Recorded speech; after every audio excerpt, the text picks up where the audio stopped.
Hello, नमस्ते, welcome to Opt academy. Opt academy में आपका स्वागत है। चलिए आज की क्लास को स्टार्ट करते हैं। आज की क्लास हम लिपि से स्टार्ट करते हैं। चलिए शुरू करते हैं। लिपि, जैसा कि हम जानते हैं कि लिपि का अर्थ होता है लिखने का तरीका।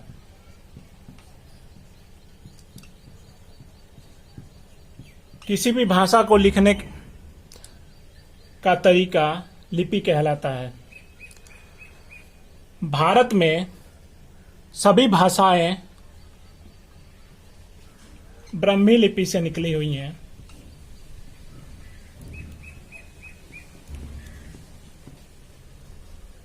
चाहे वो कोई भी भाषाएं हो, चाहे वो तमिल हो, तेलुगु हो, गुजराती हो, महाजनी हो, कैथी हो, बंगला हो, असमी हो, उड़िया हो, सभी ब्राह्मी लिपि से निकली हुई है।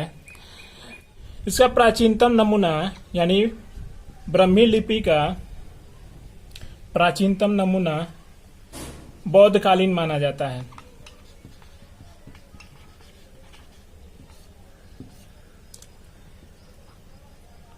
यही लिपि आगे चलकर दो भागों में बटी, एक उत्तरी एक दक्षिणी में। दक्षिणी में हमारा साउथ की भाषाएं आ जाती हैं, यानी दक्षिण की भाषाएं आ जाती हैं,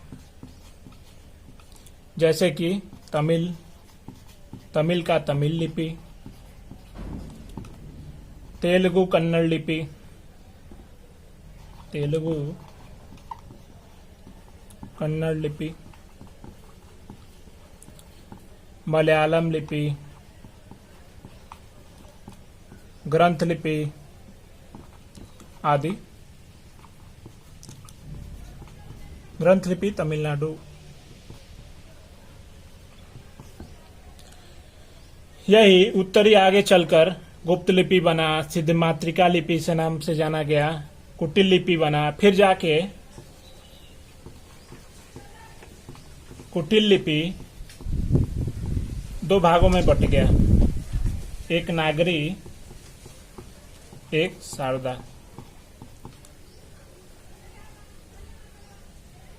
शारदा के अंतर्गत गुरुमुखी, कश्मीरी,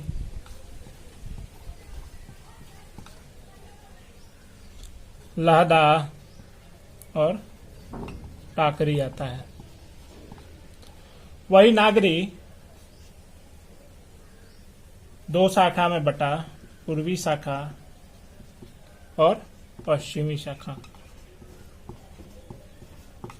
पूर्वी शाखा में हमारा देवनागरी यानी हिंदी का लिपि आता है। इसके अलावा गुजराती, कैथी, महाजनी आदि ये पूर्वी शाखा के अंतर्गत आते हैं। और पश्चिमी शाखा के अंतर्गत बंगला लिपि, असमी लिपि और उड़िया आदि आते हैं इसके अंतर्गत। मेन हम आज देखेंगे देवनागरी लिपि के बारे में कुछ महत्वपूर्ण तथ्य। चलिए इस तथ्य को देखते हैं। देवनागरी लिपि।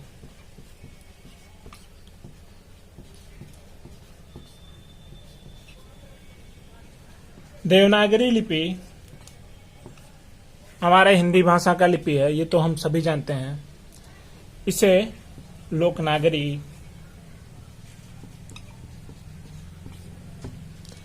या हिंदी लिपि भी कहते हैं।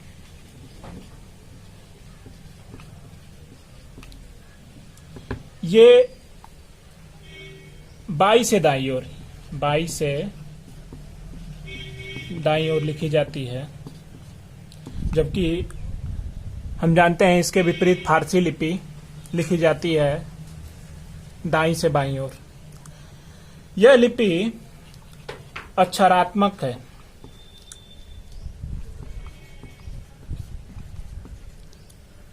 यह लिपि अक्षरात्मक है, जबकि जो हम अंग्रेजी प्रयोग करते हैं उसकी लिपि यानी रोमन लिपि वर्णात्मक है। वर्णात्मक है। देवनागरी लिपि जो बोला जाता है वही लिखा जाता है। जैसे कि हमने राम बोला तो राम लिख दिया, श्याम बोला तो श्याम लिख दिया। और एक खासियत है कि इसमें एक वर्ण का दूसरे से भ्रम नहीं होता। इसके अलावा ये तो हम जानते हैं कि देवनागरी लिपि हिंदी का लिपि है।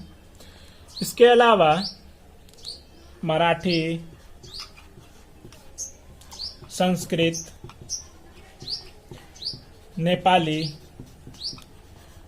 इन सभी का भी लिपि देवनागरी यानी हमारी हिंदी भाषा वाली ही लिपि है। देवनागरी लिपि को टंकड़ यानी टाइप करने में दिक्कत होती है क्योंकि इसमें 403 टाइप के टंकड़ होते हैं, 403 टाइप के टंकन होते हैं, इसलिए इसे टाइप करने में दिक्कत होती है। तो हम देखा लिपि के बारे में कुछ प्रमुख तथ्य, हमारी हिंदी भाषा के लिपि के बारे में कुछ प्रमुख तत्व। इसे लोकनागरी या हिंदी लिपि भी कहते हैं। ये बाईं से दाईं ओर लिखी जाती है। यह अक्षरात्मक होती है। जो बोला जाता है वही लिखा जाता है। मतलब कि जो हम जैसे राम बोलते हैं तो रामी लिखते हैं, श्याम बोलते हैं तो श्यामी लिखते हैं। यह मुख वर्ण नहीं है। कहने का अर्थ है जो बोला जाता है वो लिखा जाए, मतलब कि मुख वर्ण नहीं है। चलिए अब इसी क्रम को आगे बढ़ाते हैं। अब हम देखते हैं हिंदी भाषा की बोली एवं चलिए अब हम देखते हैं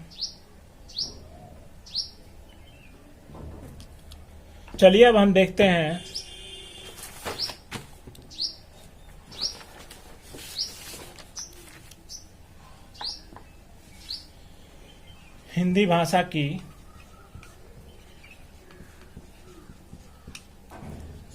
उपभाषा एवं बोलियां।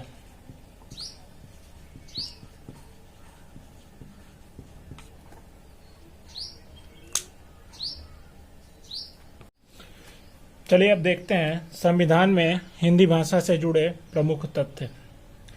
जैसा कि हम जानते हैं कि हमारा संविधान 26 नवंबर 1949 को बनकर तैयार हुआ था और ये संविधान 26 जनवरी 1950 को लागू हुआ था। हिंदी भाषा को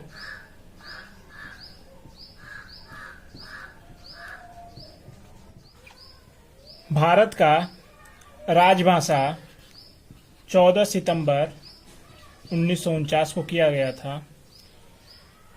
इस हिंदी भाषा को राजभाषा घोषित करने के लिए 2 आयोग बना था।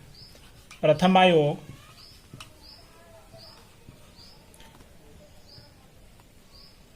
प्रथम राजभाषा आयोग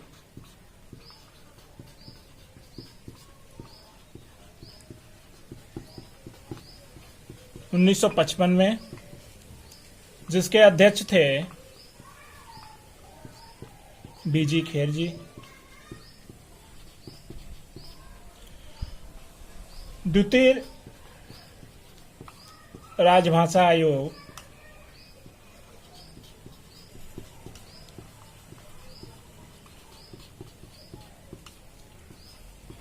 1957 में, इसके अध्यक्ष थे जीबी पंत जी। प्रथम राजभाषा आयोग में हिंदी भाषा को राजभाषा घोषित कर अंग्रेजी को धीरे धीरे समाप्त करने के लिए कहा गया था, जबकि दूसरी राजभाषा आयोग में हिंदी को प्रथम भाषा के रूप में तथा अंग्रेजी को द्वितीय भाषा के रूप में रखा गया। लेकिन इसके अलावा संविधान में राजभाषा का प्रस्ताव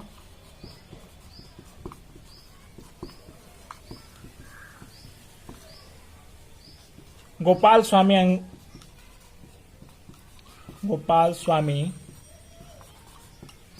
अयंकर जी ने किया था।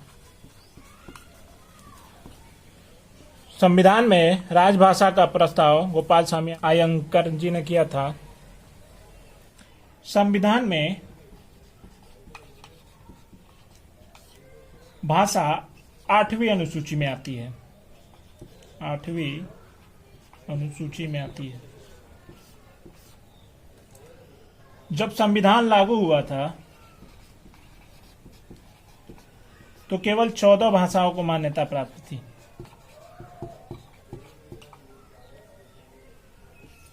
धीरे धीरे करके 1967 में सिंधी जुड़ा। सिंधी जुड़ा तो 15 हुई। 1992 में कोकड़ी, मणिपुरी और नेपाली जुड़ा तो ये 18 हुई।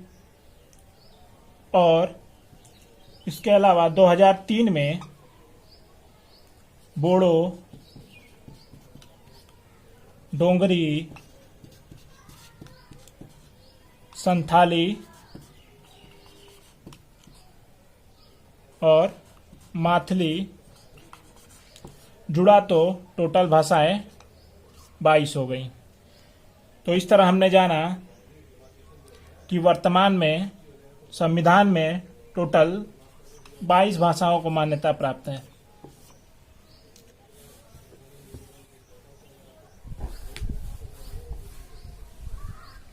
जैसा कि हम जानते हैं कि हिंदी भाषा को राजभाषा के रूप में 14 सितंबर 1949 को अपनाया गया था। इसी कारण 14 सितंबर को हिंदी दिवस मनाया जाता है।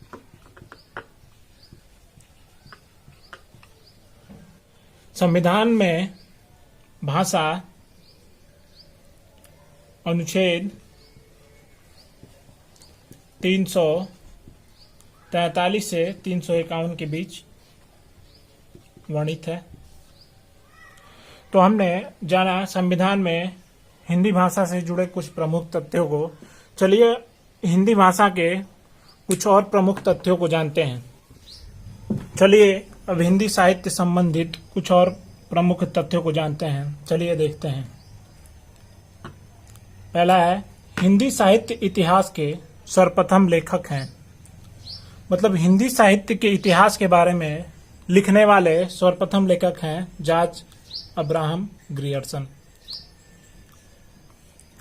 दूसरा है, हिंदी के प्रथम महाकवि। हिंदी के प्रथम महाकवि माने जाते हैं स्वयंभू जी। उसके बाद है, हिंदी साहित्य की प्रथम रचना। हिंदी साहित्य की प्रथम रचना पृथ्वीराज रासो को मानी जाती है। इसे चंदर बरदाई जी ने लिखा है। इसे पहला महाकाव्य भी माना जाता है हिंदी भाषा का। उसके बाद है हिंदी के सर्वप्रथम गीतकार विद्यापति जी। विद्यापति जी आदिकाल से बिलोंग करते हैं। उसके बाद है हिंदी काव्य शास्त्र का सर्वप्रथम पुस्तक। तो हिंदी काव्य शास्त्र का सर्वप्रथम पुस्तक माना जाता है साहित्यिक लहरी, जिसकी रचना सूरदास जी ने की है। इसके बाद देखते हैं खड़ी बोली का प्रथम महाकाव्य।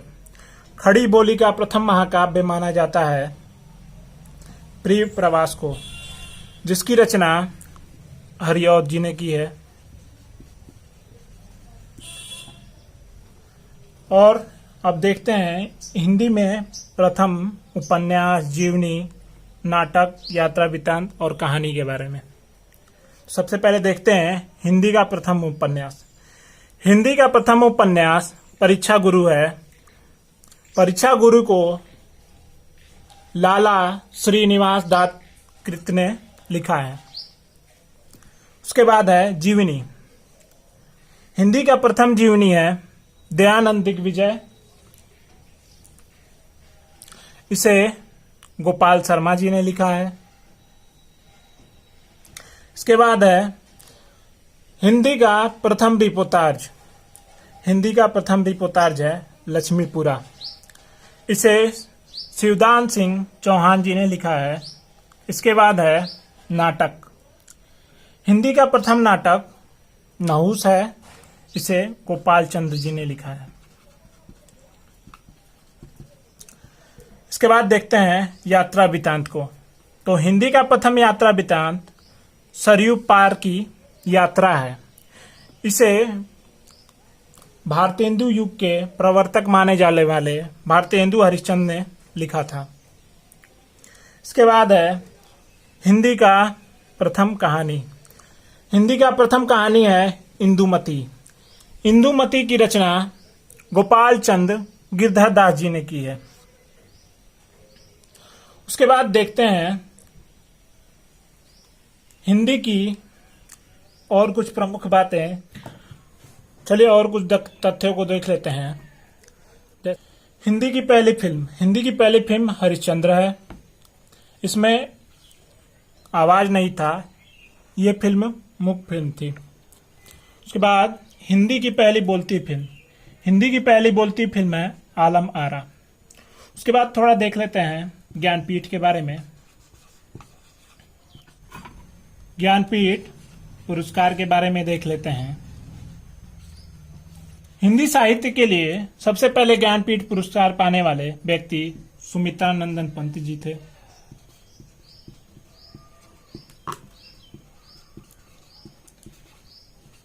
इनको साल 1968 में इनकी रचना चिदंबरा के लिए ज्ञानपीठ पुरस्कार दिया गया था।